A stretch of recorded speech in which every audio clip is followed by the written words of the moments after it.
ଆଜି ଜାଣିବା ପାନର ଔଷଧୀୟ ଗୁଣ।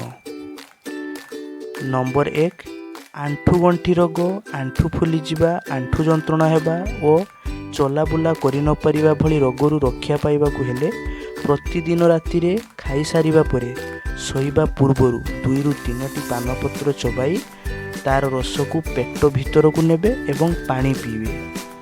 ନମ୍ବର 2, ଫଳରେ ୟୁରିକ୍ ଏସିଡ୍ର ମାତ୍ରା ଧୀରେ ଧୀରେ କମିବ ଏବଂ ଯନ୍ତ୍ରଣା ମଧ୍ୟ କମିଯିବ।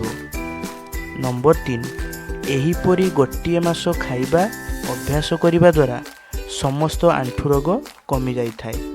ନମ୍ବର 4, ଆଣ୍ଠୁଗଣ୍ଠି ରୋଗ କମାଇବାକୁ ହେଲେ ପାନକୁ ପେଷ୍ଟ କରି ବା ଚିକ୍କଣ କରି ଛୋଟ ସେହି ପେଷ୍ଟକୁ ଉଷୁମ କରି ଯନ୍ତ୍ରଣା ଜାଗାରେ ଲଗାଇଲେ ଉପଶମ ମିଳିଥାଏ।